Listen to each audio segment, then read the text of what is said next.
উত্তরাঞ্চলের বাণিজ্যিক রাজধানী খ্যাত সৈয়দপুর উপজেলা মুক্তিযুদ্ধের সময় নির্মিত বিমানবন্দর আর রপ্তানিমুখী অসংখ্য কারখানা সৈয়দপুরকে করে তুলেছে উত্তরের অর্থনীতির ফুসফুস। নীলফামারীর 4টি আসন তাই বাড়তি গুরুত্ব পাচ্ছে ভোটের মাঠে। এ নিয়ে আরও বিস্তারিত জানাতে সৈয়দপুর থেকে যুক্ত আছেন বেলায়েত হোসাইন। বেলায়েত, জানাবেন যে নীলফামারীর 4টি আসনে প্রার্থীদের মধ্যে প্রতিদ্বন্দ্বিতা কেমন হতে পারে? এর আগের সংবাদে আপনি বলছিলেন সেই বিষয়গুলো, কিন্তু এখন নতুন করে আর আসছে যে নির্বাচন, সেই নির্বাচনে প্রার্থীদের কাছ থেকে ভোটারদের চাওয়াটা কি? আম্রপালি, স্বাদে খাঁটি, গুণে ভরপুর, সবার পছন্দের প্রিমিয়াম শরবত। ধন্যবাদ গালিব। আমরা সকাল থেকে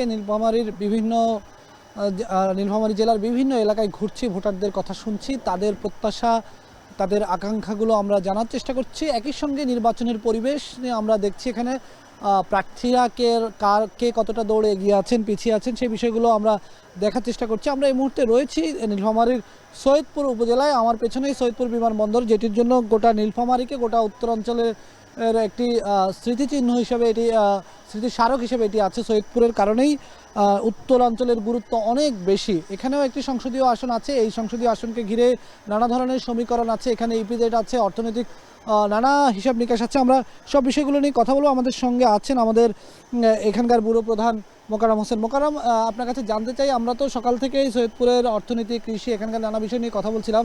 আপনার কাছে এই পর্যায়ে শুরুতে একটু জানতে চাই যে এখানকার প্রার্থীদের যে সমীকরণ, সেটা কি আসলে নির্বাচনে বিএনপি, জামাত, আমি যতটুকু দেখতে পাচ্ছি এক দলের মোটামুটি মুখোমুখি।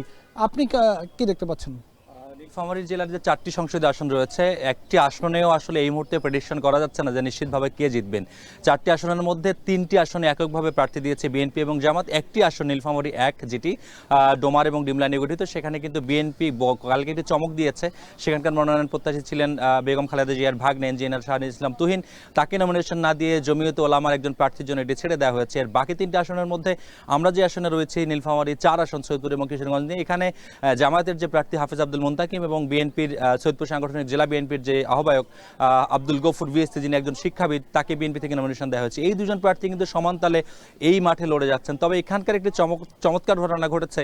এখানকার সাবেক সংসদ সদস্য সিদ্দিকুর রহমান, তিনি নমিনেশন ফর্ম তুলেছেন ভোট করবার জন্য স্বতন্ত্রভাবে।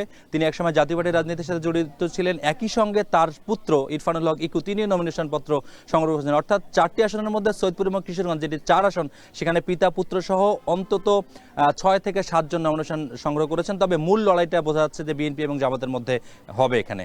কারণ এখানকার যে ভোটের ফ্যাক্টরগুলো আমরা দেখছি, ভোটের মাঠে যেগুলো প্রভাবক হয়ে উঠছে, বিশেষ করে সৈয়দপুরের কথা যদি বলি, এখানে অবাঙালি অনেক ভোটার রয়েছেন যারা 1971 সালে আটকে পড়া পাকিস্তানি, তারা একটা ভোটের মাঠে বড় প্রভাবক হিসেবে কাজ করছে। একই সঙ্গে জানতে চাই যে এখানকার যেই ইপিজেড রয়েছে, এই ইপিজেডে আমরা অনেক বেশি বিদেশি শ্রমিক দেখতে পাচ্ছি, কিন্তু এখানে দেশীয় যারা শ্রমিক বা এখানকার যারা নাগরিক, তাদের কর্মসংস্থানের ব্যাপক অভাব রয়েছে।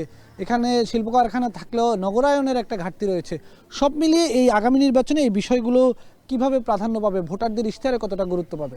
বিলাত, আপনি দুটি বিষয়ে তুলে এনেছেন, একটি কর্মসংস্থান আর একটি হলো অবাঙালি ভোটারদের যে ভোট ব্যাংক। এখানে অবাঙালি ভোটাররা ভোটার হলেও, নাগরিকত্ব পেলেও নাগরিক সুবিধা তারা সে অর্থে পায়নি। তাদের জীবনযাত্রার মান নিয়ে অনেক প্রশ্ন রয়েছে, তাদের চাকরির বাজারে তাদের যোগ্যতা দক্ষতার অনেকগুলো ব্যাপার রয়েছে। সব কিছু মিলিয়ে তাদেরকে যারা তাদের প্রতিশ্রুতি মতো তাদের জীবনযাত্রার মান উন্নয়নের জন্য যারা প্রতিশ্রুতি দেবেন, তাদেরকে তারা বেছে নেবেন, এটা তাদের ব্যক্তিগত মতামত। আর কর্মসংস্থানের ব্যাপারটা হলো, এখানে যে ইপিজেডটি রয়েছে সেটি মূলত নীলফামারীর একটা অর্থনীতির বড় পুষ্টি যোগান দাতা। এই ইপিজেডটাতে শ্রমিক লেভেলের মানুষরা বাংলাদেশের, আর কর্মকর্তা লেভেলের যারা, তারা সবাই বিদেশি, হংকং এবং চায়না।